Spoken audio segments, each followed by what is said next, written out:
Hello, ladies and gentlemen. We are back. It is the 4-3 show. I'm your host, Ryan Blank. I'm alongside Parker Dunn and Dominic Stern. No Pat Fortuna today, but we are back after a short hiatus. Gentlemen, how are we doing today? Doing good. Not a good day. Well, I was expecting to see Pat Fortuna's cute little face, but then he has decided to apparently bail on us this morning, which is unfortunate. Hopefully he pops in at some point. I'm doing great. Living life in my room. I don't really leave it right now because I have video games and my computer in here. That's really all I need in 2020. Making the best of the worst situation, Dom. I love it. Okay, You know me. let's get into it. We'll start off with college basketball today. We had some great games in a triple-header yesterday. Starting off with number 5 KU going down to the wire, defeating number 8 Creighton. Dom, I'll let you start with this one. Yeah, I had Creighton winning this game, so I was a little ticked off when Marcus Zagorowski missed the game-tying free throw with 1 second left, and then of course got tapped out of bounds and the clock expired. But what a great game! And everyone was thinking it's going to be Zagorowski versus Marcus Garrett, and both guys struggled offensively, at least in the first half. Now Zagorowski, preseason All-American, he stepped it up in the second half, but you really saw a pretty solid performance out of Kansas' offense, which has really struggled early on in the season with the exception of the Gonzaga game, but Gonzaga was just flooring them. So Kansas was just getting easy buckets, and then Gonzaga was just going out the other end. But Kansas' defense, which is what we've heard about all year, it's what they were really good about last year, it showed up again. They limited Creighton, who has one of the best offenses in the nation, to under 75 points. And that's all you can really ask for out of Kansas. And then, Creighton doesn't have the greatest defense in the world. Certainly not as good as their offense, but it's a potent foe. And Kansas picked up a great win. I was texting Ryan throughout this game. I mean, Creighton plays in Omaha, Nebraska, and then, Kansas is obviously in Kansas. Those states are pretty much right next to each other. Why don't these teams play more? This was their first time facing each other since the 70s. That just seemed a little odd to me because these are two of the best programs in the nation, and they should be playing each other almost every single year. Great game. Loved having college basketball on at 2 o'clock Pacific time. That was beautiful. Yesterday was a great day, and this game got started. Yeah, that was another really good game for two teams meeting in a top 10 matchup. It definitely didn't disappoint. I think that's a good point as far as them playing each other more often.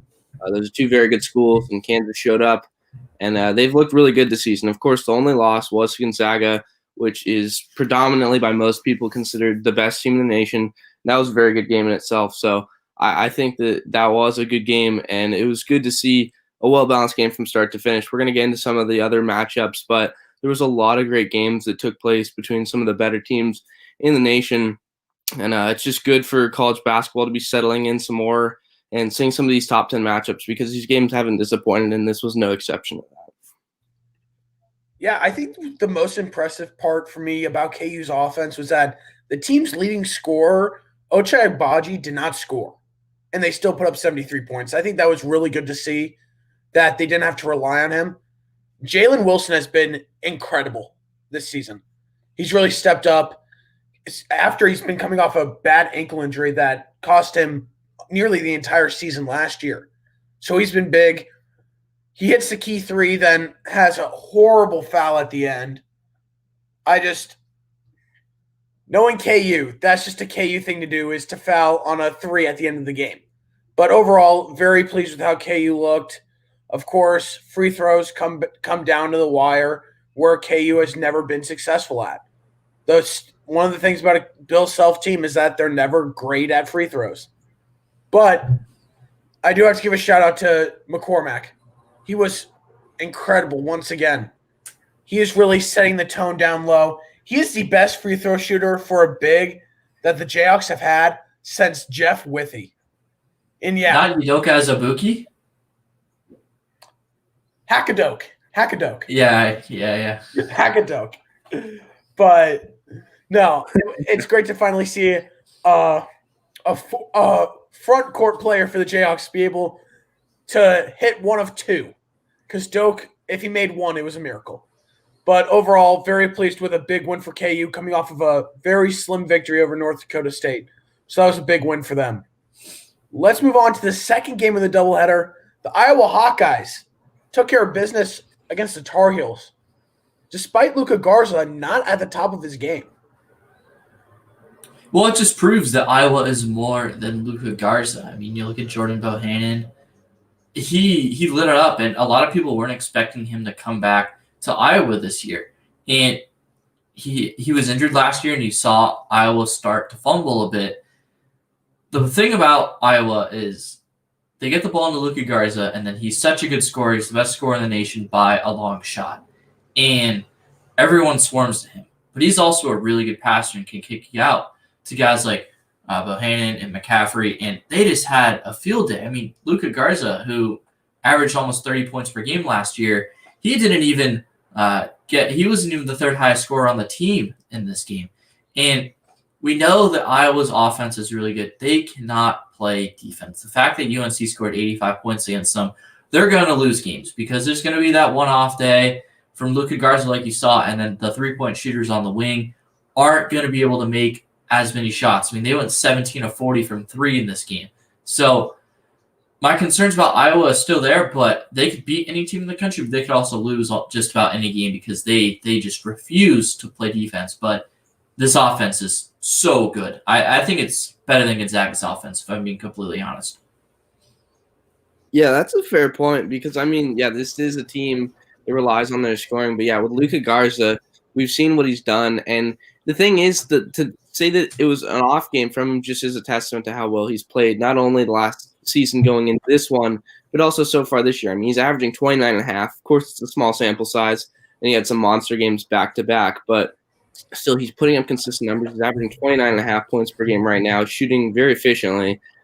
He's just having another great season, and it's just crazy to see even when he is having what's considered an off night by his standard, it's still a great night. He had a double-double. He's putting up good numbers, and you're seeing other guys contribute, which is huge because he's not going to be able to drop 30 every single night, and especially when you can't fall back on a great defense and you know you have to score at a relatively high clip, it's nice knowing that there's other guys around him that are going to be able to pick up the slack. So I just think that this is an Iowa team that definitely has one of those top-tier offenses, and they're just going to try and outshoot you, and they're going to hit their shots. And if for some reason you're an opposing team and you're not hitting those shots, they're a very difficult team to beat without a doubt. Yeah, Garza was not at his best. He shot 6 of 20. So he struggled throughout the game. But I think one of the things that stood out to me was that man crashed the boards on offense.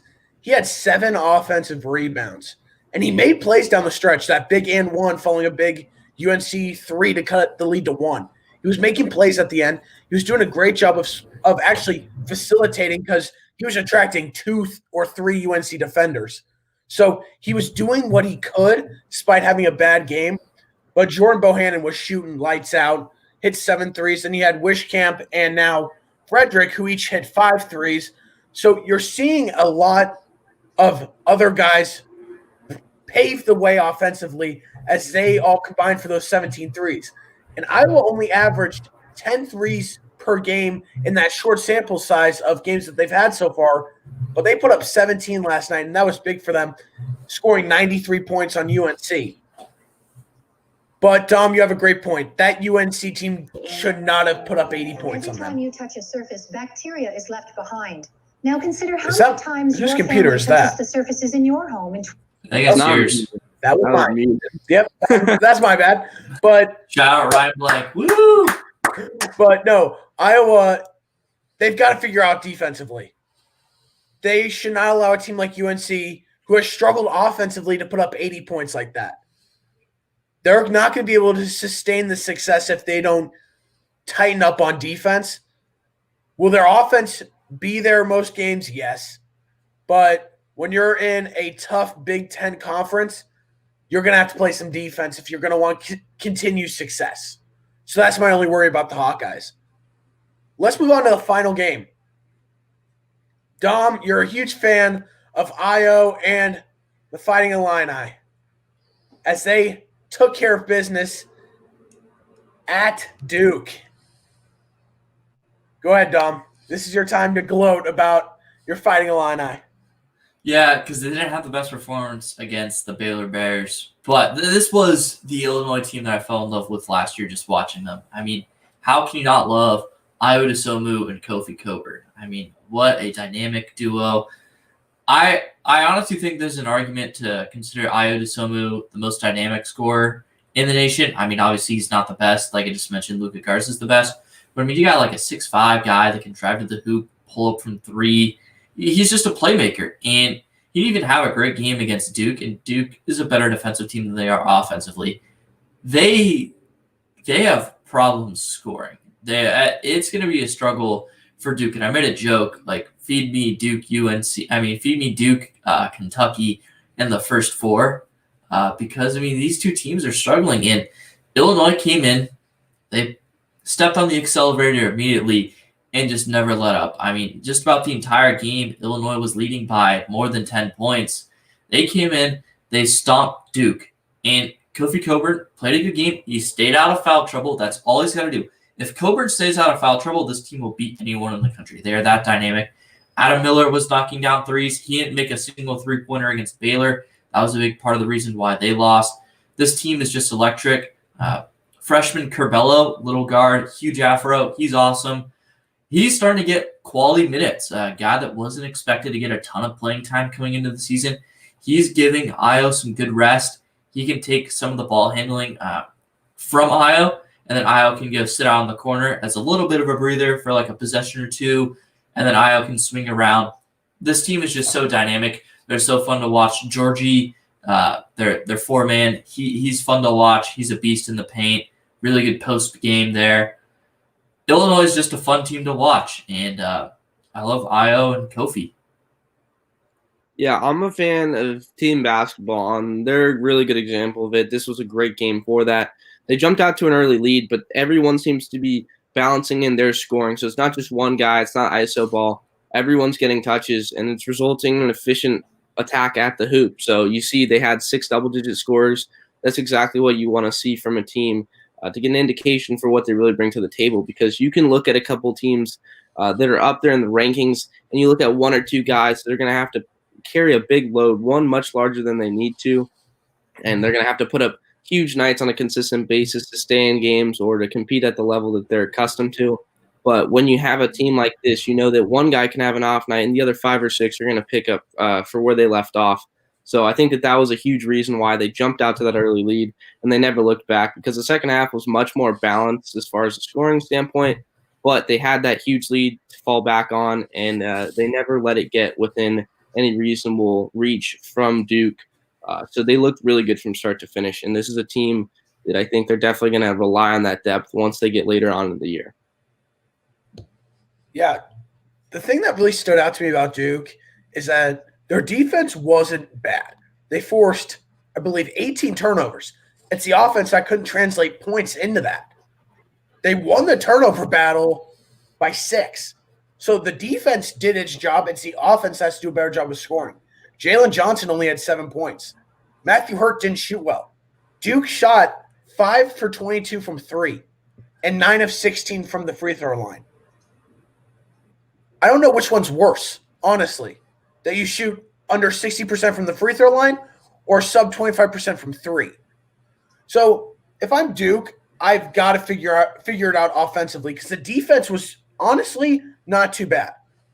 Defense did its job, but I got to shout out to Ayo. Had 12 rebounds in the game. He was all over the place. A double-double. I love watching Georgie. I don't know how to say his last name. I just love watching him play. He's a great paint presence. He's physical, and I love the way he plays.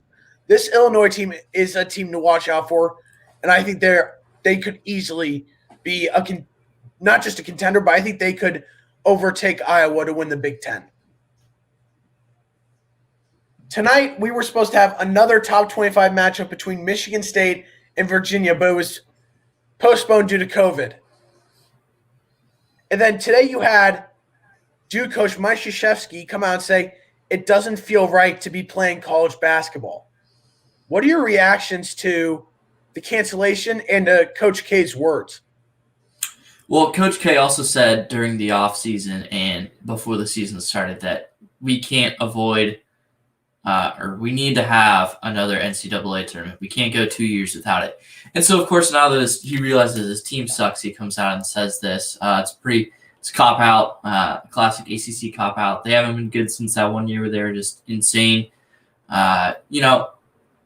This timing to it, the players want to play, and if they're getting tested every day, it's not a huge deal. There's going to be outbreaks. There's going to be problems within college basketball. Like I've mentioned several times, college sports aren't built to play in a pandemic.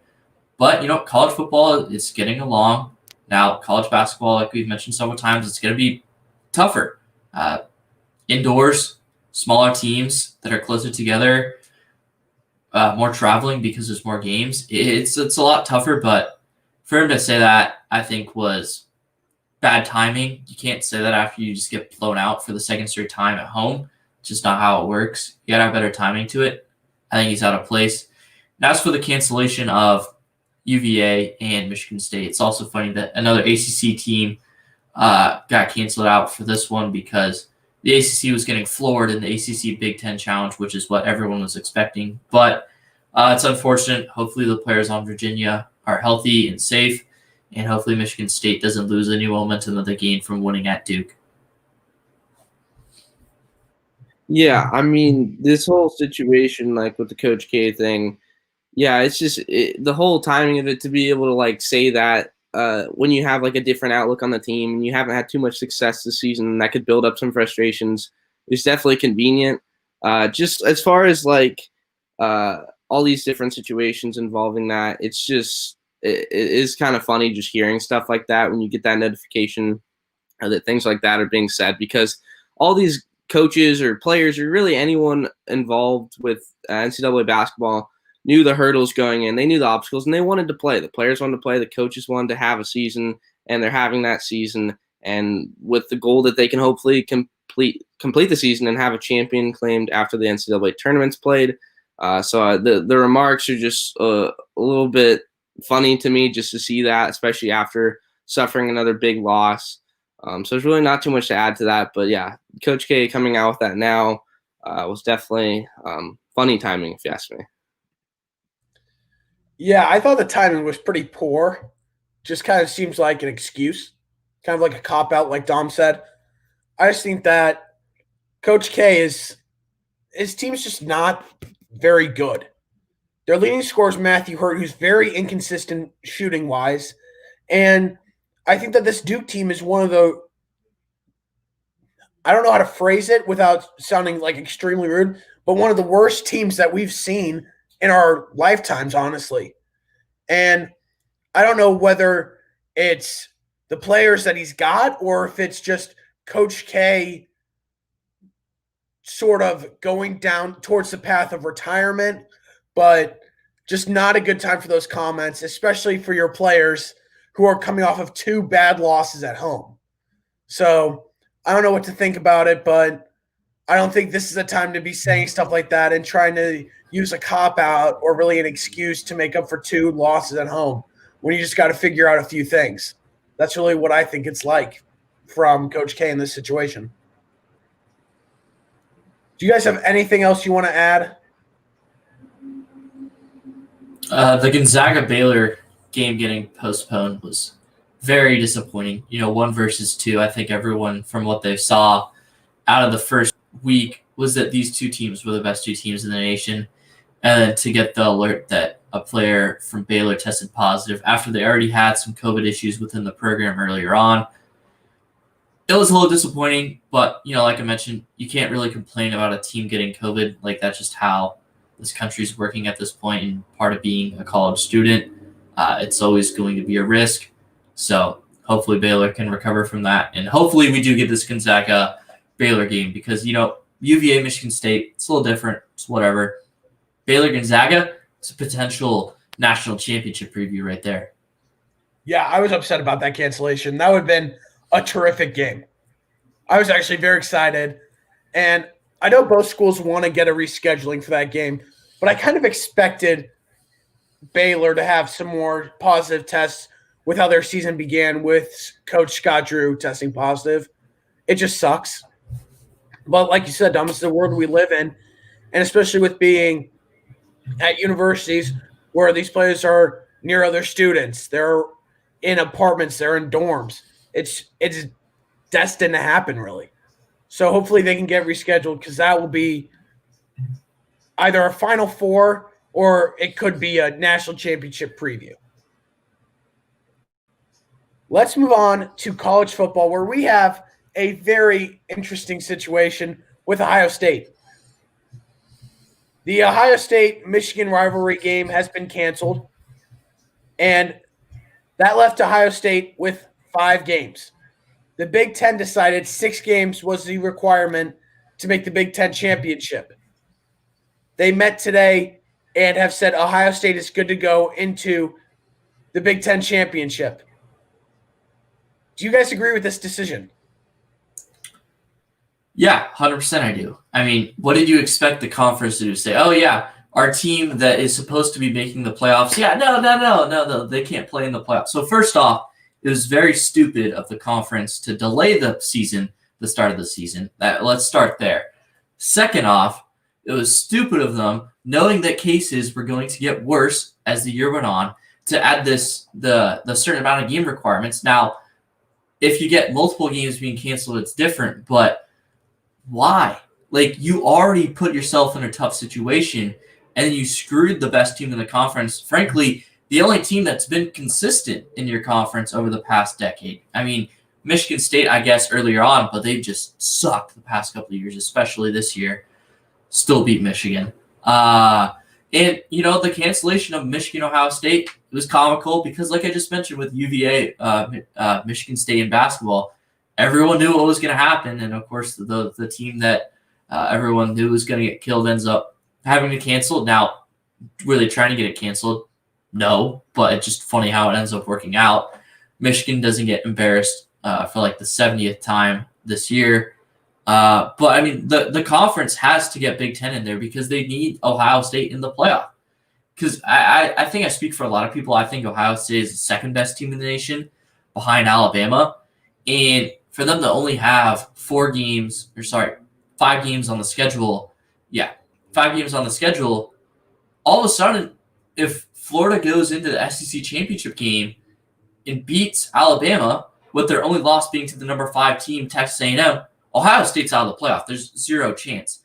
So for them to get this game against Northwestern, who only has 1 loss on the year, I don't think they're that great. They have a good defense, but certainly not a great team. It still adds another game. It adds another quality win because their only quality win to this point is over Indiana, who's a really good team, who would have put up a good game against Northwestern, but neither of those teams were going to go to the playoffs with the limited amount of games and the loss. So the Big Ten absolutely had to do this. People giving crap to the Big Ten and to Ohio State. Listen, I hate Ohio State. They're annoying. I hate how they say Ohio State University. But at the same time, they're one of the best teams in the nation. The Big Ten has to do what's best for their best program. You'd say they're doing this to protect Ohio State. Well, yeah, of course. They're the conference's best program. So the Big Ten had to do this. It was an easy decision in my eyes. Oh, yeah, 100%. And, of course, you're going to get people who disagree. You're going to be upset because they're fans of teams within the Big Ten that don't include Ohio State, or just fans of other teams or other schools. But this was 100% the right decision because the rule itself already sucked, because Ohio State is clear-cut one of the top teams in the nation. And to think that because of game restriction, you're not going to allow the best team in your conference represent your conference and have a chance to compete for a championship in that conference was just ridiculous. So this is something that they had to do. I was expecting them to try and find some situation as soon as this game was announced as canceled, because you couldn't have Ohio State miss the Big Ten championship game for these reasons because of COVID. Because if anything we've learned with COVID is you have to be able to adapt and be flexible on the fly. That's why the scheduling's been so hectic and so unique, and they're trying to move things around, kind of like with the NFL, moving teams to their byes to play teams if there's COVID outbreaks. This is just something that they had to do, and this is a very unique season. It's one we've never had before, so you have to make exceptions And you can't just kick Ohio State to the curb and say, well, sorry, you were the most dominant team in the conference and you went 5-0, but, you didn't play 6 games, so we're going to bump someone else instead of you. So this is something they had to do. It would have been an outrage had they not. So although people are going to find things to be upset about because they think it's favoritism or they think they're being treated specially in ways other schools wouldn't, it's just not true, because if you have a program like Ohio State that's proven year after year what they're capable of, and being the proud child of the Big Ten, you're going to have them play that game versus Northwestern. And I'm just glad that they made this happen, because although I expected it to, they're going to find a way. It's just nice knowing for sure it's going to happen, because this is a top team in the nation, and I want to see them continue to play. I want to see what Justin Fields and that team can do as a whole, because they deserve to play in this game. Okay, so you guys know I come from a house that's full of Big Ten. My older brother went to Minnesota. My grandma went to Nebraska. My mom went to Michigan. And my twin brother goes to Indiana. So there's a lot of hatred I'm getting for supporting this decision. But let me tell you why they're insane. Because they're delusional. Here's the thing. Ohio State carries that conference in football. They're the best team. They've been the best team. They're really the biggest playoff threat from that conference. I am tired of hearing the argument, oh, it's Ohio State. This is a conference's best chance at the playoff. You really think they want to lose out on that money because of a 6-game rule? This is COVID season. Rules are meant to be broken in a season like this. I'm sorry. Well, you got to say that with you can't say rules are meant to be broken given COVID. I get what you're trying to say. You're getting my point. Yeah, the rules suck, is what you're trying to say. Awful. But Ohio State is one of the best teams in the country. If you're seriously going to say, oh, no, they can't be in the Big Ten championship, even though they've crushed every team they faced besides Indiana, who's a very good team, that's just wrong. They're the best team in the conference. They should make it to the playoff. And here's the thing. They don't play in that Big Ten championship. They could be on the outside looking into the playoff, and the Big Ten loses a ton of money. And that's the last thing any conference wants to do. So this is the right decision completely. And if anybody from my family is listening or watching or is going to watch or listen, shut up, get over it, and guess what? This is the right call. I don't care about your biased crap. That's it on that topic. Ohio State belongs to the playoff. Ohio State should be in the Big Ten championship, and that's how it should be. I don't think there's an argument against it. It's also important to realize the Big Ten hasn't won a playoff game since Ohio State won the entire thing in, I believe, 2014, the inaugural season. Yep. It's been a long time. I mean, Michigan State, they got killed by Alabama. Other than that, it's just been Ohio State, and they've lost twice to Clemson since that. This conference continues to kill itself, and they finally have a team that, like I said, I think they're the second best team in the nation behind Alabama. Their conference screwed itself. Now the conference is doing its best shot to get it back into the playoff. I think it's the right decision. As much as I hate Ohio State, the college football fan in me knows that this is the right decision for the Big Ten, for Ohio State, for the conference. And it's a shame that there's no Rose Bowl for a team like Indiana to go to, because they're also getting, I don't want to say screwed by this, but they should have. They've had a great season. They deserve to be rewarded. And with no Rose Bowl, because the college football playoff is going to the Rose Bowl, they're going to be stuck in like the Belk Bowl or something stupid. Yeah, which sucks. But y'all know I hate Ohio State a lot. I hate Ohio State, but they deserve to be in the Big Ten championship. This is the best team in the Big Ten.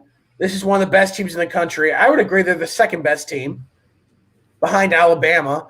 And I just think it's ridiculous that people think that they shouldn't reverse this rule because of COVID. Yes, did they miss a game because of their coach having COVID? Yes.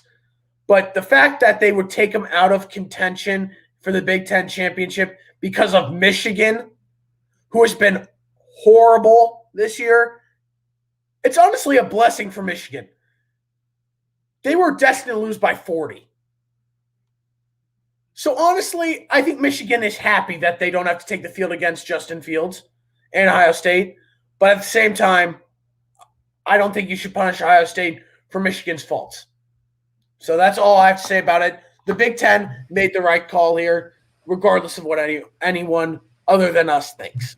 Because if they think it's the wrong call, then wow, that's just bad. Now let's move on to the NBA. We've got a little bit of action with the Lakers. They signed LeBron to a 2-year, $85 million extension. The interesting aspect about this is that he becomes a free agent when his oldest son, Bronny, graduates high school. Could we see a potential pairing in the NBA if destined that the age and the limits for the draft are changed to where players can go straight out of high school?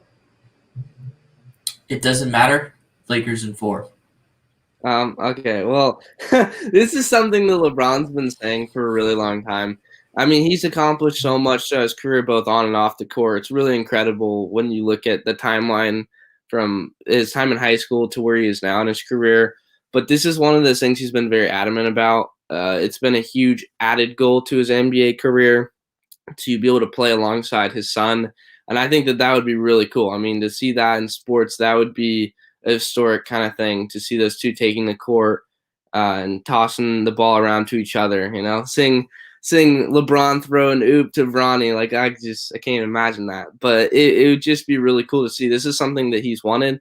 And with the way he's playing, at some point he is going to decline, but he hasn't declined yet. I don't know when that's going to happen. There's really no way to determine, next year, the year after that, or 3 years down the road. But whenever that time is, he'll still be playing at a high level. He'll still be playing better than 90% of the league when he's in his late 30s. So it doesn't matter if he's 38, 39. He can still take the court, and we can maybe see this. As for the rule changing to allow Bronny to skip that extra added year of basketball at the next level, I don't know about that. That's a situation that's been talked about for years now. But what I do know is LeBron has made this something that he cares about. And if there's one thing to know, it's don't doubt what LeBron wants to do, and he sets his mind to it. So we can definitely see that possibility. Yeah, LeBron wants to play with his son. And I think that he's setting himself up for that. So I think I hope to see that, because that'd be really cool to see those two take the court together. But it all comes down to what the NBA decides with the draft. So that's really what it comes down to. But I'm a fan of it. I think it'd be really cool to see it. And I think LeBron's setting himself up for that possibility. So that's really all that it comes down to, is just, will the NBA change its requirements for the draft? Let's move on to the other big piece of Laker news. Anthony Davis finally signed his big deal, 5 years, $190 million. Dom, you're the Lakers fan. I think I already know what you're about to say, but what is your reaction to the signing? Yep. Lakers in vote. I mean, all the other fans who thought that Anthony Davis was going to, for some reason, leave the Lakers where he finally won the championship and go to their team, Bulls fans, we're delusional. And I'm sorry. I have a lot of great Bulls fans friends. I've told them straight up, Anthony Davis is a Laker. He's going to be a Laker for the next couple of years. I'm sorry. That's what ended up happening. The Lakers are going to be the favorites again this year. Lakers in vote. Yeah, this comes as absolutely no surprise. There was that one development that came about saying this deal is going to take a little bit longer than expected. They want to make sure that both sides are happy. But that shouldn't have shocked anyone, or seeing that, because that's just how it goes sometimes, like creating a new contract, trying to figure out the best situation for both sides. So anyone who looked at that in a way where they thought, there's a chance he's contemplating different options. I mean, I'm not in the head of Anthony Davis. I can't tell you right now he didn't, but I can't imagine, looking at it from our perspective, why he would consider going anywhere. I mean, he has a perfect situation.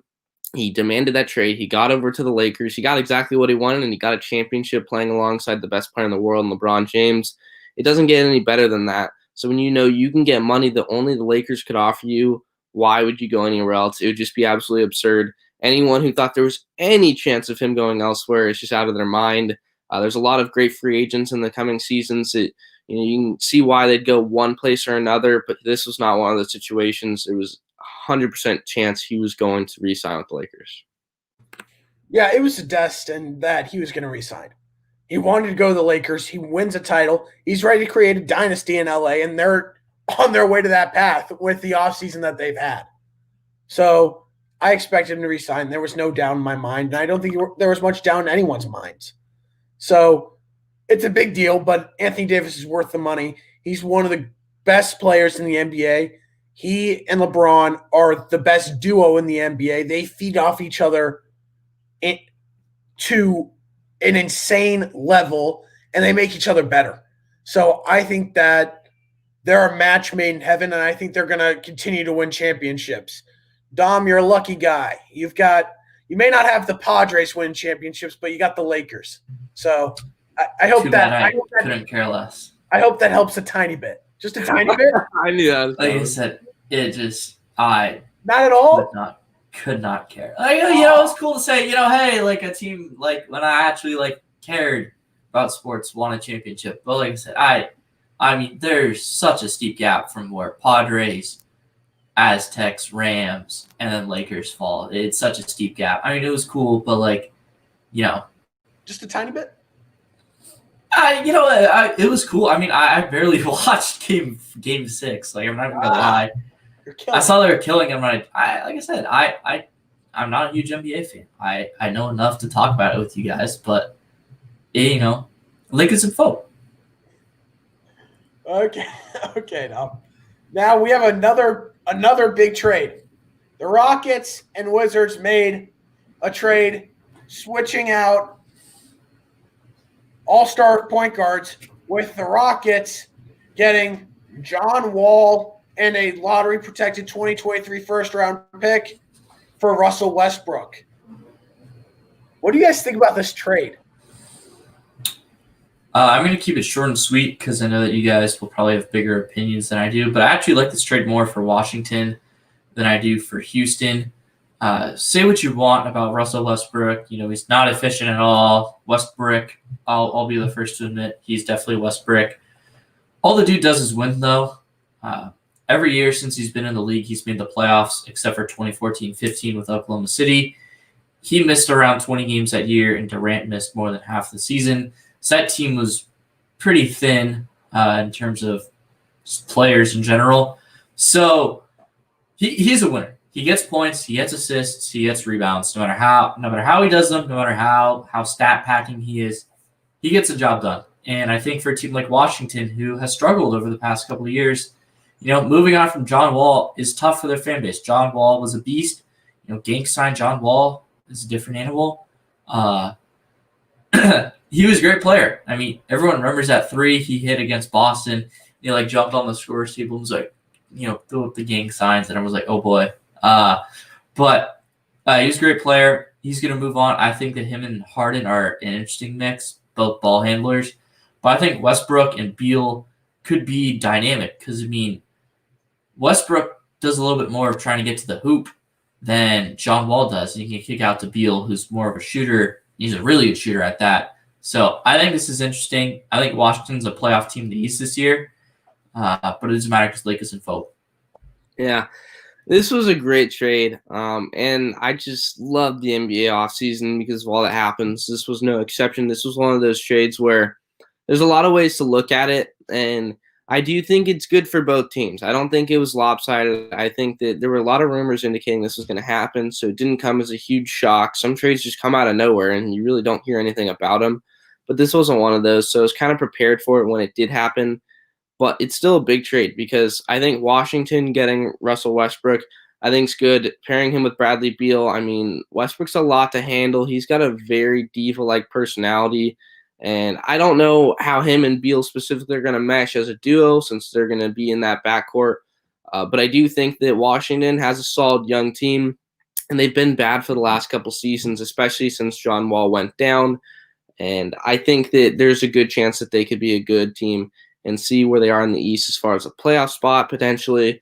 And as for the Rockets, this is a trade where it really depends on the health of John Wall because he's gone over 2 years without playing basketball. I don't know the exact number of days, but it's been a really long time because he got injured when he was rehabbing at home. He slipped and fell downstairs and then tore his Achilles. So it was a really freak incident. The only one comparable is like with Clay, obviously getting back-to-back season-ending injuries, but it's a really freaky situation with what happened to him. I don't know. He looks good from the stuff that I've seen of him. I remember there were memes of him being out of shape and stuff through that rehab process after going so long without playing competitive basketball. But I think that if you can get that old John Wall or just a sliver of it, he used to be a borderline top 5 point guard. I always had him like 4th or 5th back in 2014 and 15. And I think that if you can sort of get a little bit of that John Wall mixed with James Harden, and have Christian Wood, who they brought in, I think that they could actually be a pretty good team. They're always going to be competitive with James Harden because he's going to drop massive numbers and carry his team to some wins. But I think that putting him in there is definitely going to be impactful. I just don't know how much he's going to play, how big of a role he'll play, because he's going to be the second-hand man to James Harden. That's Harden's team. But we're just going to have to see what he brings to the table because we could see 2 very drastically different John Walls when he shows up on December 22nd. I actually agree with Dom on this one. I think the Wizards got the better end of the deal. And the reason is because I think there's just so much uncertainty with John Wall because of injuries. When you watch John Wall, you look at how he relies on his speed, his agility, and his cutting ability. Who knows what that's going to be like coming off a torn Achilles? He could be taking a step back. And you could say the same thing about Kevin Durant. There's just so much uncertainty with it that you don't know what could happen. I also find it interesting how Harden preferred to play with Wall over Westbrook. I find that interesting, but I think that it'll be a good pairing between Beal and Westbrook because you have Westbrook who is known to just attack the rim and is a great guy and a great player when he goes to the hoop, drives to the hoop, and scores. And then you've got a great shooter in Beal who can hit the 3 very well. So I think that's going to be a good mix. I don't know what's going to happen with John Wall. I want to see him succeed. I want him to come back as better as ever after 2, frankly, near career-ending injuries. But I don't know what to think. I don't know what to expect from him. But if we could get just a slight piece of what he used to be, then it could work out very well for both sides. The other thing that I like is John Wall's Kentucky teammate, DeMarcus Cousins, is also now in Houston. So I think that's cool. But I'm going to need to see how John Wall is playing-wise and health-wise before I can really assess a winner or if both teams really benefited from this trade. But we're going to stick with the Rockets and James Harden. Absent from the Rockets' little camp before the preseason starts, arrives yesterday, does his COVID testing, and has indicated that he's open to a trade to the 76ers or another title contender.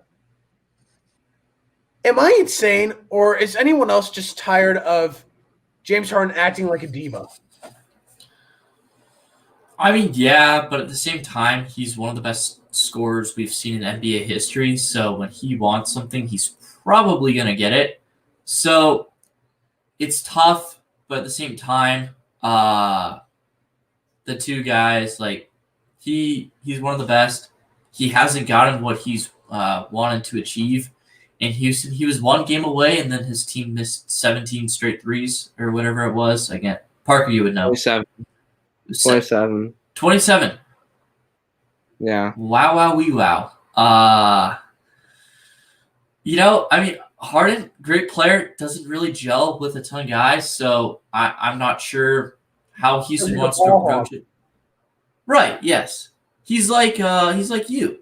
Hold on. I do not take 30 shots a game. No, you It's don't. been a minute since there's been a Yeah, no, I take a lot of offense to that one. I actually pass. well, You No. pass after you miss like 5 threes. You Hey. break them. Hey, no, it's more like 3. It's more like 3. Okay, all right. Hey, that's fine. See, now I just don't take threes Okay. because I know I'm not going to make them. Hey, if I know I'm off, I pass the ball. Cool. Clamp season all day. Yeah, you can't clamp me. Meet me at the post. I- You can't take me. Well, I mean, post is different. I'm 5'10", 170. What do you want from me? Anyways, back to James Harden. So he's gonna get what he wants. I honestly don't know where a good fit is for him. I don't think Brooklyn's a good fit. They already have 2 ball handlers there. 76ers maybe if they want to trade Ben Simmons for him. Ben Simmons and John Wall could be very intriguing. Because I'm a Ben believer. He's just not a good shooter. There's nothing wrong with that. He does other things Like to make you. up for it. Right? Yes. I am Ben Simmons. Right, Parker? Yeah, exactly. Pretty much the exact same person. Right. Anyways, I don't know what's going to go on. Houston's taking their time. They hold the leverage because they know how much trade power they have with Harden. It's going to be interesting to see. I'd imagine Harden's going to end up playing for the Rockets this year. Maybe he gets dealt at the trade deadline if things are going poorly in Houston. Yeah, I mean, here's the thing, because it's funny. James Harden was out partying, little baby's birthday, he's doing all these things, and he made it very public that he wanted nothing to do with the Rockets organization as far as showing up for the testing so that he could be at their mini camp and be ready for the season that is very close by. I feel like people are forgetting, like, it's December 22nd, like, that's not far away. So, of course, if he was to have tested positive, that's why he needed to get there early so that he can properly quarantine ahead of the season.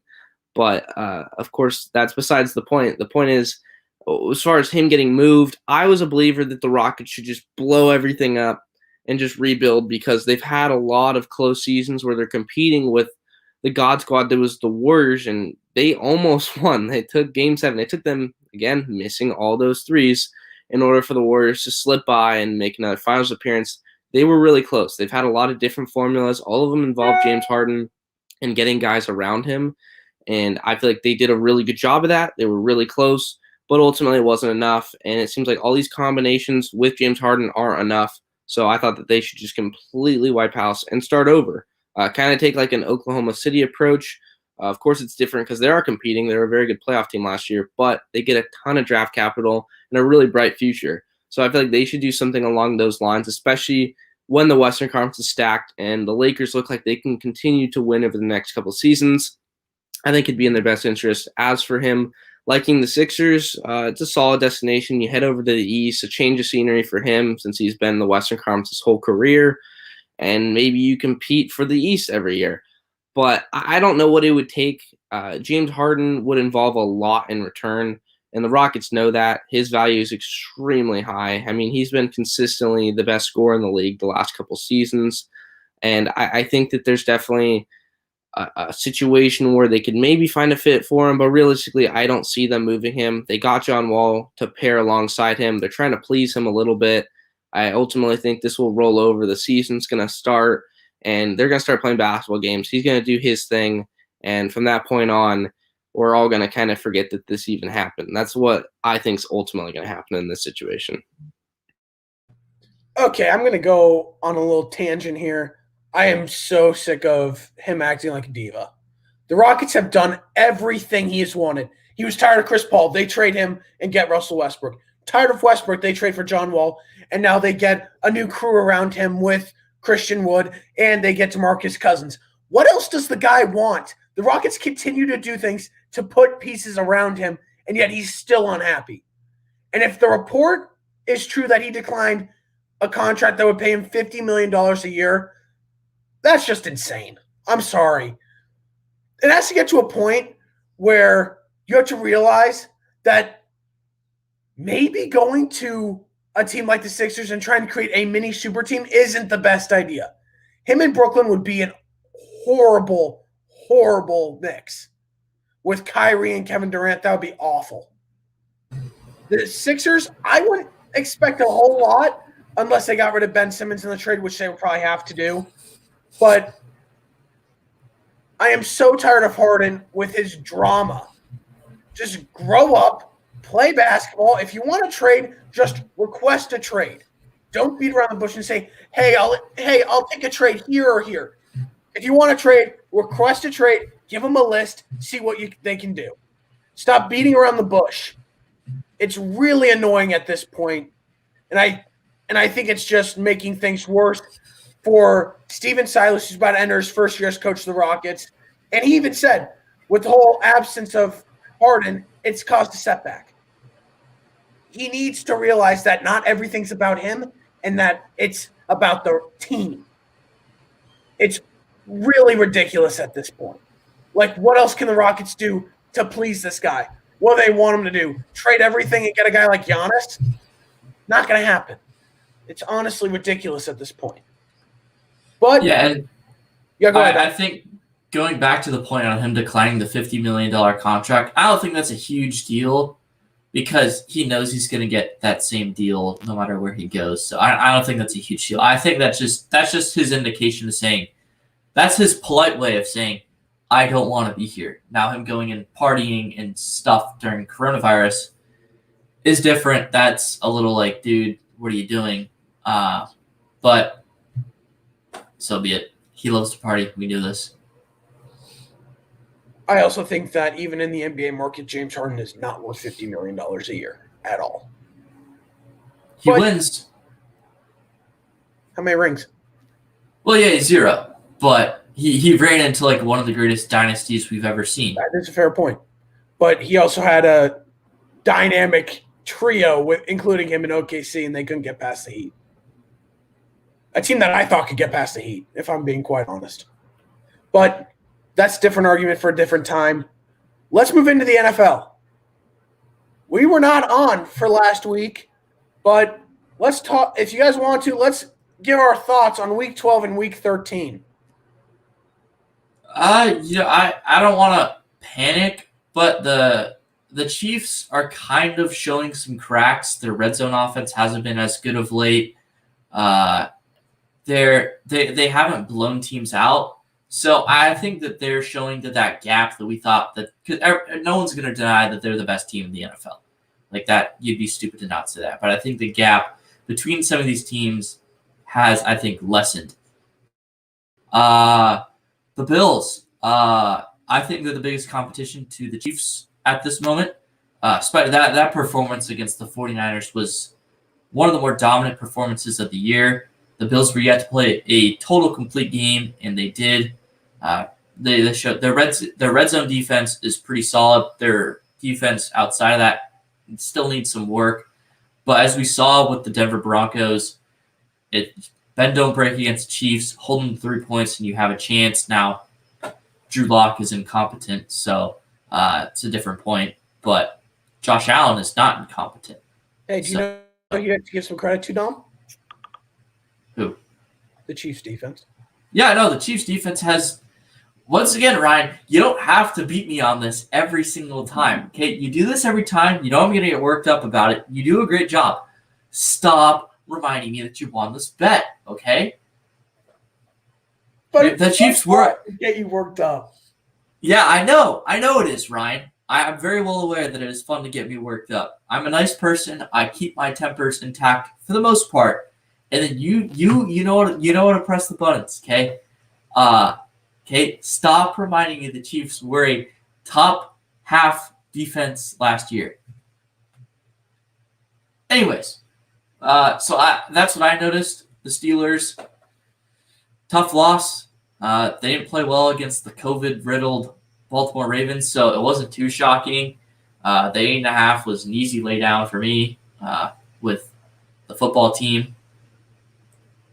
The NFC, it's shaping up to be an interesting playoff race over there. Seahawks offense has certainly not been as good since they faced the Rams a couple of weeks ago. They're struggling. Their defense has been a lot better, so it's kind of that team's kind of flipped script for sure. The Saints, Taysom Hill, he looks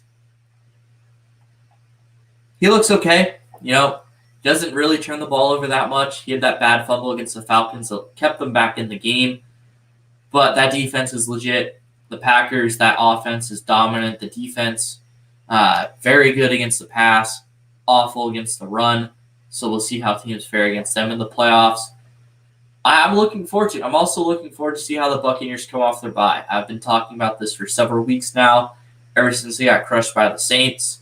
I've been making excuses for them, giving reasons why they haven't played as well. It's time for them to prove me right. Yeah, there's been a lot that happens in a 2-week span in the NFL. When we're getting towards the end of the season and the playoff implications continue to increase. So there's just some other tangents to go off of course, with the Broncos. They had that quarterback dilemma where the entire QB room had COVID, and the NFL did not budge at all. They didn't allow them to sign anyone with the COVID restrictions with this season. Kendall Hinton had to come in as their practice squad wide receiver. And here's the thing with that. It was a cool story, and props to him for just dropping in and sacrificing his body by playing quarterback and trying to learn a playbook in like literally 24 hours, which is impossible, and going up against a great Saints team. So props to him for that. I just want to get that off my chest. But at the same time, he played terrible. Like there's like, you can't stretch the truth and be like, tell your kids one day, oh yeah, and then he went into this and he did that. No, he was really bad. And that's what you would expect out of a non-starting quarterback caliber player who's coming up from the practice squad in a really weird situation. But that took place. There was history behind that. Parker, I have a question. What's that? Please tell me you agree with me that NBC did him dirty with that graphic on the 1 for 9. Oh, yeah. I mean, hey, they're just saying how it is, though. I mean, it's not like they're stretching the truth. Yeah. Like, Facts don't care about your feelings, right? Feelings, I know. Yeah. But they still did that man dirty. Yeah, no, definitely. I mean, it was a really bad performance. They had the Wildcat at the beginning with Philip Lindsay. They were doing everything they could to prevent throwing the ball, which they should have, because, again, he didn't know the playbook. So that's kind of hard to run an offense like that. But, yeah, that was a cool situation, though, nonetheless. Of course, we saw with the Steelers. Dom kind of mentioned it. They're a fraud of an undefeated team at this point in the season. They're a good football team. They're a playoff team. They're going to win that division. But at the end of the day, though, like, to think that this team could have went undefeated for the regular season is just ridiculous. The 72 Dolphins live to see another day, which shouldn't come as a shock, because this is not a team that you would look at and be like, oh, yeah, they should be 12-0 up until this point, because they've played a lot of bad teams. They almost lost to Jeff Driscoll back in week 2. So this is a team that's very good, but definitely not as good as the record indicates. I was just talking about this the other day. When you compare them to the Chiefs, who have 1-loss records, the Chiefs are above and beyond them. It's not even close as far as that playoff matchup. I would definitely agree with Dom that the Bills are poised to be a bigger threat to them than the Steelers are going to be as far as how that AFC shapes out. And we'll get into the interesting situation, which is the NFC East, and who's going to come out on top of that one with possibly a sub 500 record. But that's really some of the big pointers that I missed. I'll say this about the Chiefs real quick. First off, defense looked a lot better. Tyrann Mathieu was targeted 3 times, picked off Drew Lock twice. So that was nice to see Tyrann have the best game of the season. Sorry, Barker. I know that feels like an attack. No, I mean, it is what it is. We played better than I thought we would, so that's fine. Honestly, I think good teams win. Good teams win. What do great teams do, Parker Dunn? Great teams cover the spread. There you go. That's what we like to hear. I think the Chiefs overlooked the Broncos. They could have, for sure. But they go to a very tough Miami team, and then after that they go to New Orleans. I think they easily overlooked the Broncos. Also, I think some of the play calling was awful.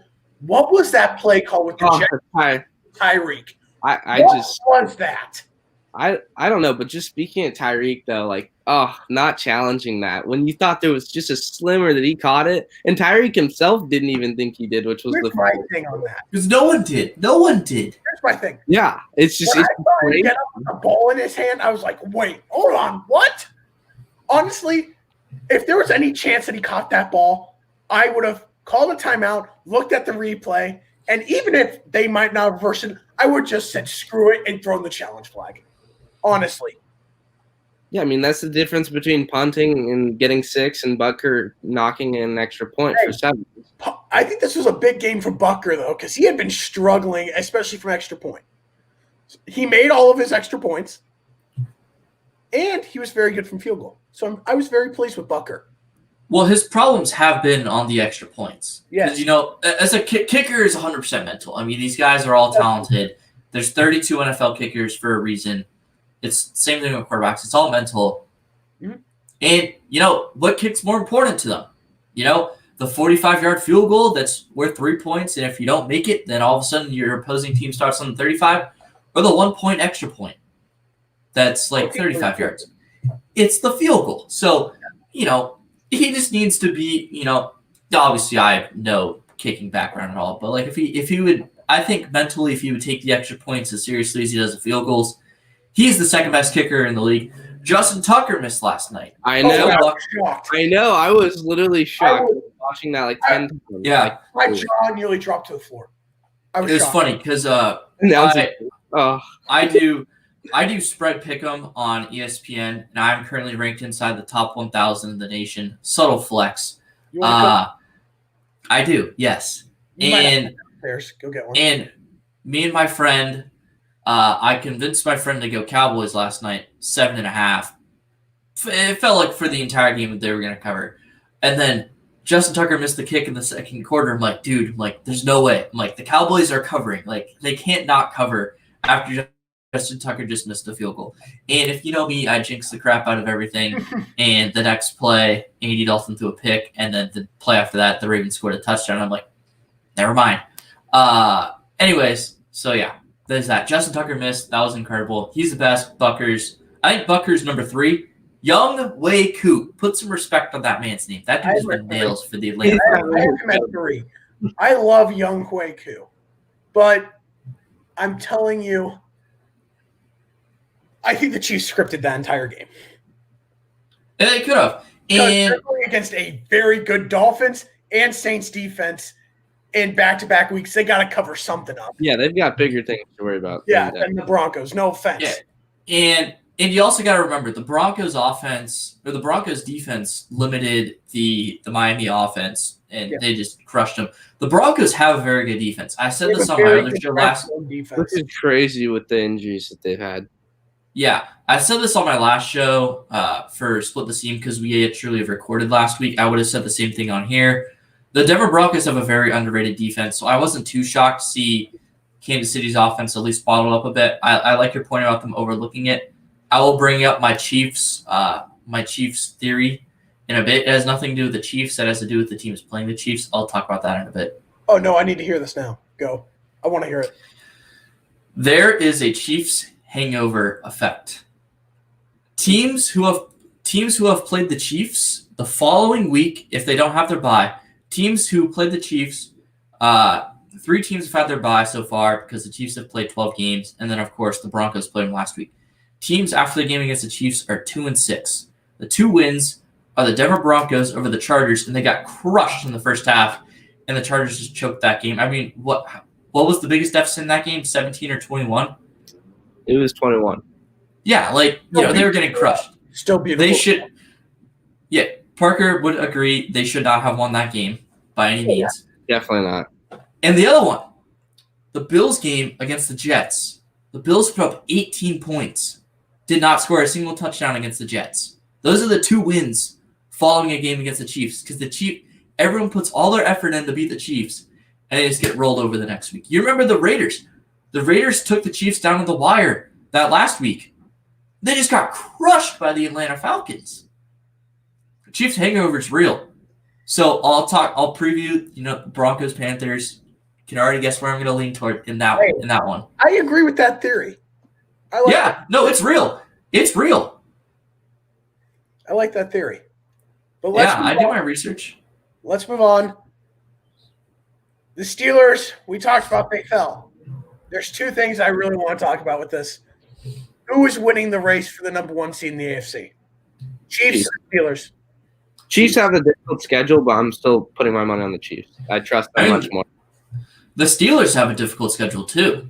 Yeah, they do. So it's going to start to get more difficult for them for sure. I'm going to take the Chiefs. I think the Chiefs run the table. I think they win the Super Bowl. I don't think they're losing for the rest of the year. I think the Chiefs get it. I think they lose one more game, and I think it's in New Orleans. I don't know. That offense has flaws. It just depends. If Drew Brees comes back next week, which I saw he could be coming back next week, it might be a different case, but I'm also not entirely sure that he's Healthy. He's fully healthy. Yeah. So I just think there's going to be that one slip up. That's really what I think it is. well, the Saints haven't had their slip up this year. I mean, they lost to the Raiders week 2, and everyone's like, "Oh my gosh, what's going on?" But I mean, the Raiders are a very good team. I forget if they lost to Hear me out, the gentlemen. Packers. What? I think that Chiefs Saints game is a Super Bowl preview. I think there's a good chance. I mean, maybe. The Saints in January suck, so we'll see. You have a point. But we all agree that the Chiefs are getting that 1 seed. Who is winning the NFC East? It's so hard to say. I mean, Washington's legit. You see how they're playing. That D-line is insane. And Alex Smith's playing well. He had another scare after getting cleated. Blood was shooting down his leg. But Hold on, who's Alex Smith? I only know him as comeback player of the year. See, I'm on that train, Ryan. I am on that train. He's only stronger for a second. Hey, I said, yeah, I stuck to my word. I think it's Ben. Ben's been winning. Ben's had a great year, but it's hard to discount the story and the fact that Alex Smith could be leading this team to the playoffs. Because, I mean, Just beat Big Ben. I don't think there's anything to do with that. I mean, the Steelers wide receivers have brick hands, which is unfortunate because they're so talented. I mean, they have absolutely no run game. Yeah, no, it's hard to watch. Like they can't run the ball. I was 1 year off on the football team. I said that we were going to win the division on this podcast last year. I got clowned for Foster, it. man. Reuben Foster. Yeah, it wasn't a good take, but I knew I was right about this team, and they're finally starting to figure it out. The whole Alex Smith thing, I was right about that. I'm not expecting them to come back and play this well, though. And I don't think Big Ben's a problem with the Steelers. Like I said, hit Eric Ebron, brick hands. Deontay Johnson, brick hands. Claypool's a god. Juju, he's good. They have dynamic playmakers. They just got to catch the ball, guys. Catch the ball. Catch the ball. They had 7 drops in that game. Yeah, you're a wide receiver, not a wide dropper. This isn't the Bandit Brothers. Not wrong. Don't remind me of that pass. That team was terrible. I was lights out, though. Hold on. Remember, gentlemen, we did get 1 win. Yeah, it was the stupid 1 possession game where the other team didn't know the rules. They didn't know they could blitz the quarterback. Hey, a win's a win. A win's a win, but like that's like saying They didn't know they couldn't blitz. The Jets obviously know that they can blitz 8 and lose. Well, listen, there's a time and a place for selling out. And if they would have kept one guy over top, the corner bit on the double move to the inside. Yeah. What are you doing? Yeah. I personally don't think that was as bad of a play call as everyone's made it out to be. Obviously, don't go cover 0 in a Hail Mary situation. Safety over top is what you needed. Right. Because I mean, that's the way that Greg Williams has been a defensive coordinator for his entire career. And he is such a good defensive coordinator. And everyone's like, oh my God, Greg Williams sucks. No, he doesn't. He's so good at his job. Jets defense was really good last year. They've been bad this year. They have no talent. I mean, you got to remember, they tried to build this defense around Jamal Adams, C.J. Mosley, and Quinnen Williams. C.J. Mosley opted out this year. They traded Jamal Adams. Well, they traded Leonard Williams. But they had him too, though, last year before they traded him. Right, and then Quinnen Williams has been such a disappointment. So their defense had so much promise. They have a really good rookie class, but Greg Williams should find a defensive coordinator job somewhere, and the Jets are going to regret firing him because Adam Gase made the decision. Listen, the Jets are making the right decision keeping him around to the end of the year because it's their best chance of getting Lawrence, but he's a train wreck. Yep, there's no way. Parker, who do you think's winning the NFC East? I think Washington. I mean, the Giants have given reason to believe that too with how they've played the last couple of weeks. But honestly, the way I look at it is Alex Smith has stayed healthy, knock on wood for his sake up until this point. I think that if he can continue to, he's a veteran presence. He's a game manager. He knows how to go out there and win football games. And he has a defense to fall back on. So I feel like that's definitely the more logical pick because I just don't know if I trust the Giants the same way that I've been led to believe in Washington. I definitely think for the remainder of our pick'ems, I'm going to look at them differently. So I feel like I'd have to go with Washington on this one. Give me Alex Smith and the football team. Alex Smith had the Chiefs back this past week. And let me tell you this. The easy comeback player of the year, one of my favorite NFL players ever. He is going to make the playoffs. And trust me, this football team is much better than anyone thinks. That Well, they're not better than I think. team good. I had them winning the division last year, and I said they were going to finish in front of the Giants this year. Now, unfortunately, they didn't pick up any of the wins against the Giants. I think that comes back to haunt them. I do think the Giants end up winning this division. I think their defense is playing out of this world right now. It speaks a lot of volume that Colt McCoy comes in at quarterback and they're able to go on the road and beat Seattle. Yes. That says a lot. Now, if you're to ask me who's better, Seattle or Pittsburgh, I honestly couldn't tell you. I think both those teams have been overrated all year long. Agreed. I've said it pretty much all year long, especially about Seattle. Been perfectly right about them all year. So I don't know. It's a tough spot. All of a sudden, like going into through the first half of the year, I'm like, oh yeah, Rams. Let's get that 5 seed, beat the 4 seed, whoever wins the NFC East. All of a sudden, do I really want that? No. I want the division. And of course, I never thought that the Rams were going to win the division. Preseason, I thought the Rams were going to finish in last place. But the NFC East is all of a sudden really intriguing because of these two teams. And it'll be interesting because the Cowboys, I mean, they're technically not done yet. They're 2 games out. If they beat New York, all of a sudden they have that tiebreaker over them. And then football team beat Dallas twice, so it'd be a little triangle because the Giants also beat the football team twice. So if they can find a way to win 3 of their last 4 and then all of a sudden tie those guys, that division's really interesting. I don't think that's going to happen, but it's worth noting. I don't know. I also think the schedules very much favor the football team. Because if you want to look at the Giants, still have to face the Browns, the Ravens, and the Cardinals. The football team has to face Eagles, Panthers, Seahawks, Niners. So it's a toss-up, but I think it'll be a very close race. But before we get into our pick'ems for this week, Jalen Hurts is getting his first career start against the Saints this week. What do you guys think? I mean, this is not the right team to throw him out there with.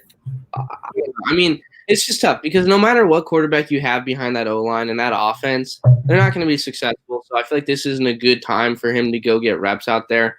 I mean, you've seen the kind of punishment that Carson Wentz has taken as a result of that O-line not protecting him. So I feel like putting your rookie quarterback out there isn't the best of moves, especially if, you don't like what you've seen from Wentz. You might want to think of making him the predecessor and take his spot one day. I don't think this is the right chance to do that. It's kind of like with the Tua decision to bring him in. They're 2 very different situations. But as far as bringing in a rookie quarterback, it's all about timing, and I don't think that this is a good chance to do it. So I feel like if I were them, I would wait for a better situation, or maybe you just let him learn under Wentz for the remainder of the season and let Wentz continue to get tossed around because that's how the season's gone. And although Hurts is more mobile, and I'm curious to see how he looks out there and deals with that adversity, I just don't think this is good for him and his career. I don't think it's going to better it. And although you might see some signs that indicate he is the future, I feel like if you're the Eagles organization, this isn't the right move. Well, here's the thing. I don't really care about Philly right now. They're done. I mean, there's more important teams to talk about. But with that being said, I have a ton of Philly friends. They're pretty torn on this topic. I think given the situation in Philly right now, I think Hurts fits the situation a little bit better. He's more mobile than Wentz. And Wentz, his confidence is totally shot. You can just look at him, he's hanging his head. His mechanics aren't right. And he's been hurt several times throughout the course of his career. He's been beat up. The offensive line sucks. The weapon sucks. The play calling sucks. It's just so weird because he tore the league up in 2017. Like, it was just clean pickings. He was just moving through everyone. And him and the Doug Peterson connection seemed really good. And Nick Foles comes in, and their offense was just as good. And then they end up winning the Super Bowl. And then Nick Foles starts the year for Philly, and they do really well. And then Carson Wentz gets injured again, and Nick Foles does really well. It's just really interesting because I don't think him and Peterson have clicked since that 2017 season. People who say Wentz sucks, shut up. I think Wentz is great. He's not playing well right now. He's hurt, clearly. It's hard to watch. I think Jalen Hurts coming into the situation is better for them. I don't know what the future holds for Philly because Carson Wentz is owed so much money. And for them to be able to move on from him, it's going to cost so much dead cap. And then Hurts, I'm not sold on him. I mean, he lost his job to a freshman in the national championship game. Says a lot. I mean, Tua's also really good. You guys know how I think of Tua. Not the most accurate passer, but I think him coming into the situation gives Philly a better chance to win. I'm not sure that's in Philly's best interest too, because if they end up making the playoffs, they're not going to help themselves get better because all of a sudden they move down like 15 spots in the draft order. It's just a tough spot in Philly. There's not really a way to go, but like I said, who cares? There's more important things to talk about in the NFL. Yeah, I just think that when you look at it, I think this is a wrong week to do it. I think if you want to do it in a couple weeks, go ahead. I just think that throwing him into the dumpster fire against one of the league's best defenses is just not a good thing for his confidence if he has a bad game. I think that Carson Wentz is really on the decline, and I don't think he was as amazing as people will say in 2017. I'm going to give our boy Theo a lot of credit because he opened my eyes to something. Carson Wentz was very good on third down in 2017. He was insane. Third down and long, the guy was incredible. First and second down, he was atrocious. I will say I think the offense was better with Nick Foles, more evened out. So I don't think Carson Wentz was as amazing as people will say in 2017. But I like the idea to give Jalen Hurts a chance at starting. I just don't know if this is the right week. With that, let's get into our pick'ems. First game, tomorrow night. Patriots at Rams. Here we go. Rams. Yeah, I'm going to go Rams. The Patriots are starting to get hot at the right time. They haven't won 3 consecutive games at all this year. They've won 2 straight. That makes me think the Rams are going to win. I'm just worried. Super Bowl flashbacks. I mean, 3 points, blah, blah, blah. This defense isn't quite as good as that, and Brian Flores, but I know that Belichick's going to come in scheming to make Jared Goff beat him. And I know he's going to make other players besides Aaron Donald beat him. I'm more confident about that part, but I know this is going to be a very close game. Hopefully, Sean McVay can get this one. Guess who Pat has? The Pats. I mean, picking the Pats in this game is not a bad call. Yeah, No, no. it's not a bad pick. In the right direction. They just beat someone 45-0. And the fact that they got 2 straight games in LA, because of course the Patriots would, they're able to stay out there, gives them a slight advantage over what a normal team would have to endure over West Coast games as an East Coast team and Thursday Night Football. Now, that being said, they're still not staying in their own rooms, so that they have that. But it's going to be a very close game. I wouldn't be shocked if it's decided by a field goal or on the final drive. The Rams haven't been able to put teams away. I mean, the Cardinals were able to kind of sneak back into the game, and then the Rams did get a pick 6. But it's going to be close. I'm not taking the Patriots lightly. My 8-8 prediction for the Patriots, I think, still stands, but it's going to be close. Yeah, us three have the Rams. I'm going to take the Rams. I think that defense is just really good. Next up, we have the Broncos in Carolina. Give me Carolina. I'll take the Panthers on this one. Yep, here comes that Chiefs hangover. The Broncos are going to get blown out of the water. The Panthers are also coming off their bye. Talked about it several times. I think that the Panthers have played pretty well for the majority part of the year. Very well-coached team, and well-coached teams coming off their bye tend to do well. I'll take the Panthers here. I'm going to take the Panthers as well, and so will Pat. So all of us have the Panthers in this one. Next And up, hold on. Can we talk about how he's going to have to pick between the Steelers and the Bills this week? How epic that's going to be? you guys can probably guess who he's taking. Probably the Steelers, but We'll get to that later. Texans in Chicago. Who do we got? Got the Bears. I don't know why. I'm going back to back with them. It's tough because I don't like picking against Deshaun Watson.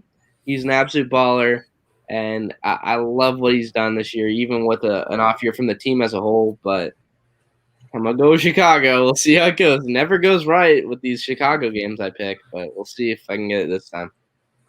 yeah, I don't know what you're doing there, Parker. I mean, you're trying to fall back to Pat? Because I'm very confident he took Houston in this. I'm going to take Houston in this as well. I mean, the Houston Texans do everything in their power to fail Deshaun Watson. The Brandon Cooks interception was awful. The ball hit him in the hands, and then he went down on the ground, and he dropped the ball, and the guy picked it off. And then the bad snap when they're about to go in and win the game at the goal line. And they're going to be able to get away with that against the pitiful Chicago Bears. Lions are getting third place, baby. Let's go. Cash in on that. I'm gonna make my preseason bet with another person's fandom, not Ryan, with my friend from back home. Give me the Texans. I think they blow them out of the water. Pat does have the Texans, and so do I. I think the Texans are going to win this game. Next up, we have the Cowboys in Cincinnati. Give me the Cowboys. Yeah, I mean, this is a tough game. The Cowboys showed signs of life offensively against the Ravens, and the Ravens have a very good defense. The Bengals, they're banged up. No Joe Burrow. It's tough to pick them. I mean, unfortunately for the Bengals, they've gone up against two of the game's best defenses in the past 2 weeks without Joe Burrow, so we haven't really gotten a good look at how that offense will perform. Now they're facing the Cowboys, who by a lot of standards have the worst defense in the NFL. So we'll see. I'm going to take the Cowboys, though. It's going to be close. Pat takes the Bengals. I'll take the Cowboys. Of course he did. Of course he took the Bengals. I mean, like I said, they faced two elite defenses. Yeah. Kept it somewhat close. No, I know. Like they've had some very close games. It's just like I feel like he's only maybe picked against them like once or twice all year. The Titans game, and then they beat the Titans. But one thing I will say is, I mean, we got 4 weeks left. Pat's down by 15 games. It's time to start thinking about our punishments for Pat. And I have a few. I bet you do.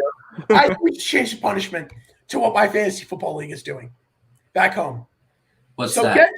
My twin is getting last place in the league. Okay. Change the punishment. Yeah, I mean, we can't. I want to hear it though. Yeah. It's funny though. So there's 9 of us who, because it's 10-man league, 9 of us. We've decided we're getting 4 cartons of eggs. He can only be in his shorts, and we have free reign at him. Oh. We're not doing that. We're doing the dress up of him. Now, one thing I want to do is I want to make him wear my adult medium Tony Gwynn jersey. I think that would be really funny. No, do you know what we need to make him wear? We need to make him. Who does he hate? Well, so I mean, Patrick Mahomes, not really. But what I was thinking, another thing we could do is, because we're going to cash on the Bills. Jersey. No, I don't want to buy a David Tyree jersey. But one thing we could do, Ryan, because we are going to cash in on the Bills winning the division. We could use that money to buy a Bills 2020 AFC's Champions T-shirt and make them wear that. Yeah, are you down? Because one of us two, sorry, Parker, one of us two is going to win it at this point. Yeah. Oh, I know. I am very far behind. This is a blowout for me to be this far behind. So it's all good. I'm thinking that could be a way to go, Ryan. Yeah. Next up, we got the Titans in Jacksonville. Tens. Titans. Yeah, Titans. Titans. Pat has the Titans as well. Chiefs in Miami. Chiefs. Good game, but Chiefs. I do have the Chiefs. Offense wins in this league. It's been basically proven at this point. The Dolphins' offense, I don't think is going to be able to keep up with the Chiefs. The spread's at 7.5. That's a really intriguing spread. I think that's actually quite appropriate. I think the Chiefs have played pretty close games as of late. I don't know how this game's going to pan out, but I'm fairly confident the Chiefs will end up on top. Pat has the Chiefs, and I have the Chiefs as well. So all four of us have the Chiefs. Next up, Cardinals in New York to face off with the Giants. Birds. Cardinals. I'm going to take the Giants here. Giants are playing too good of football right now. Cardinals aren't. That defense, I think, is going to swarm Kyler Murray, who still I don't think is healthy.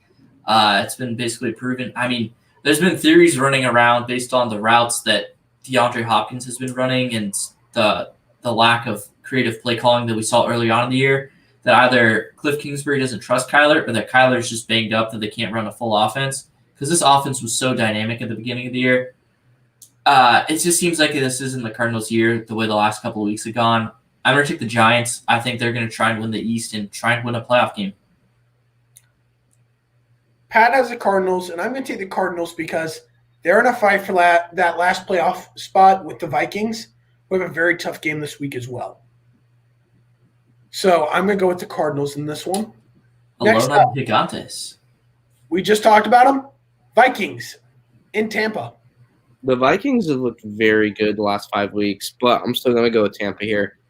They've been a little bit iffy, but I still think they're the better team ultimately, and they know how important it is to win this game for the seeding in the playoffs. Yeah, I mean, the Vikings were very clearly overlooking the Jags. They're very fortunate to end up with a victory in that game. I actually said on my last show that the Vikings would win by a field goal, and that's what ended up happening. Cashed in on that. Tampa Bay Buccaneers coming off their bye. Hopefully they made some adjustments on their offense, because Tom Brady, when throwing the ball at that 10 to 15-yard range, is elite. Anything beyond that, he's garbage. I think they're going to take advantage of this Vikings team. I think they're significantly better than them at just about every single position. A few exceptions, of course. Give me the Bucs. I like them big. Yeah, give me the Bucs because they're coming off their bye, and I think that's going to be big for them. So Bucs, Pat has the Bucs as well. Next up, we have the Colts in Vegas. I think the Raiders overlooked the Jets. That's why they had to win in the fashion that they did. But I really like what the Colts have done, and I feel like it's just they're a more reliable team in this instance. I believe Josh Jacobs is supposed to be back this week, or am I wrong in saying that? Do you guys know? Because I'm not sure. Either way, I'm picking the Colts. I just know that there's a chance he will be back. But either way, I like what Indy's done this year, so I'm going to go with them.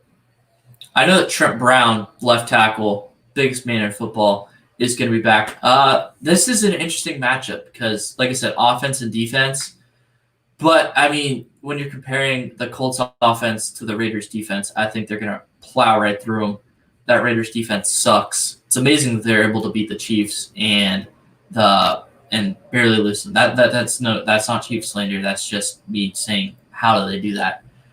I also think it's a combination of the Raiders have not played well in the East time zone so far this year. And they got clocked by the Falcons, struggled against the Jets. They didn't really beat up on the Panthers, especially on defense. And I forget what the other game was. Oh, the Patriots. They got killed by the Patriots too. So I think that also has something to do with it. It's going to be a great game. I'm going to ride with Philip. With the Steelers' loss to the football team, it opens the door for Philip Rivers to have a potential road playoff game in Pittsburgh.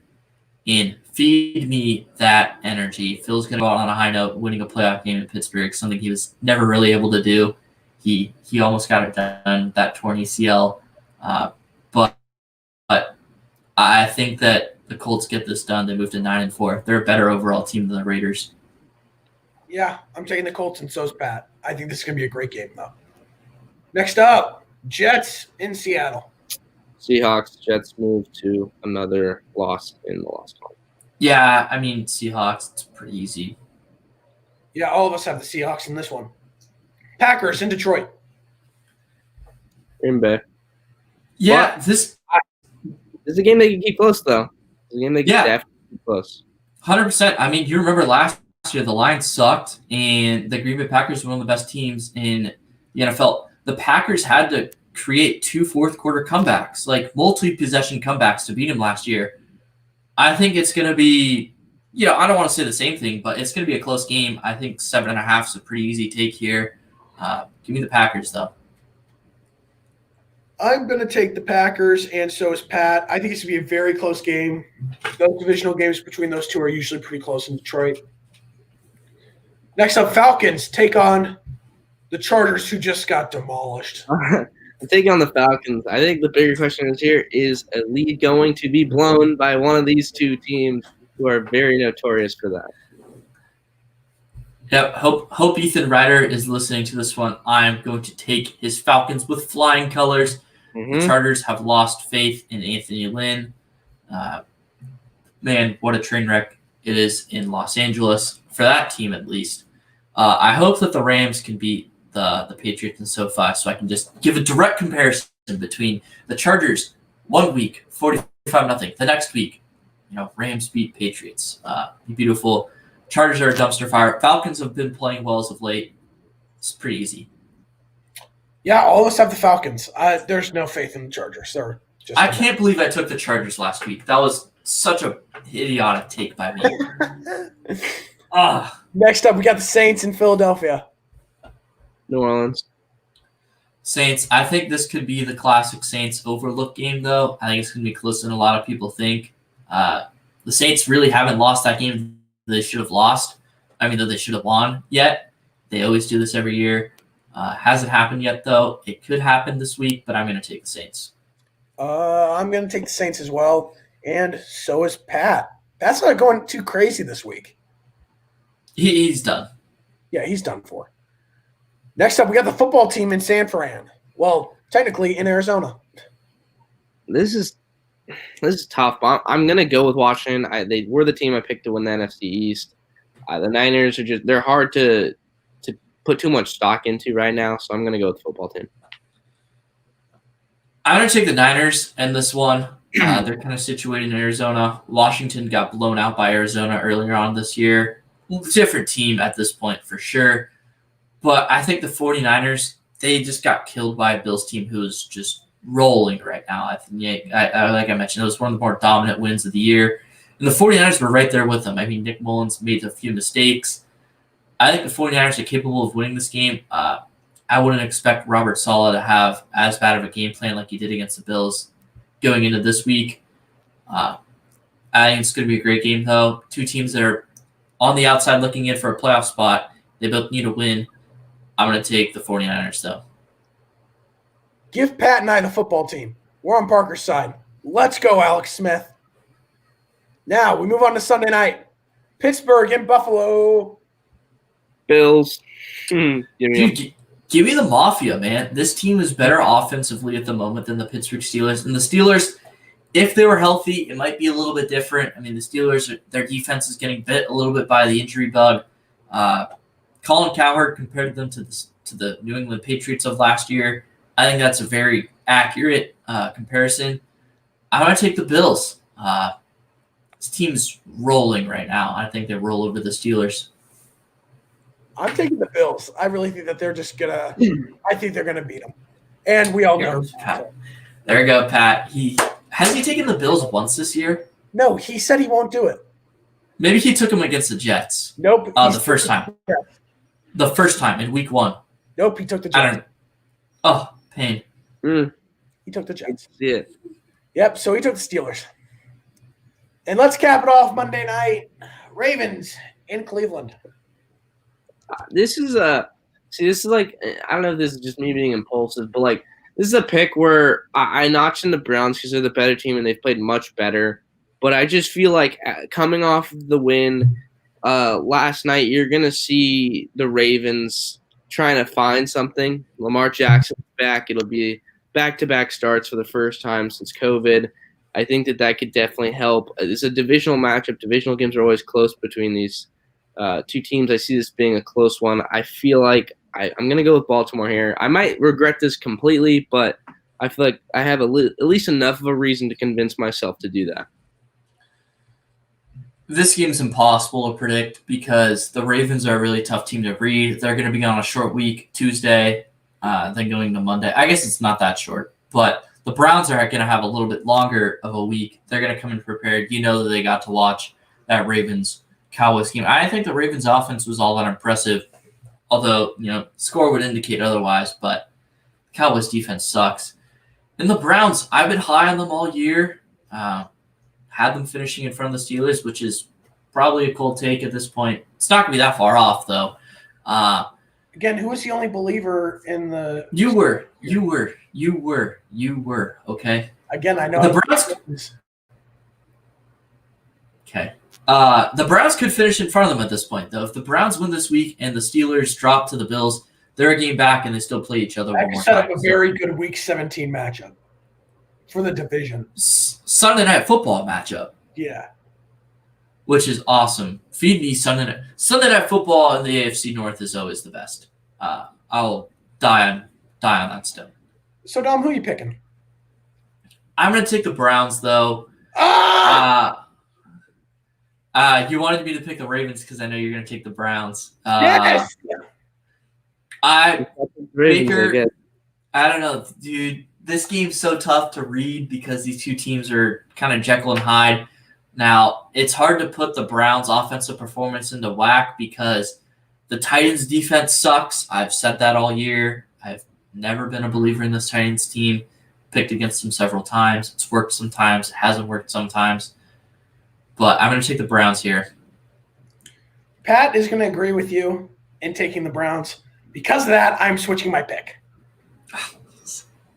Give me the Ravens. Come on. This is the one time I will root for Lamar Jackson.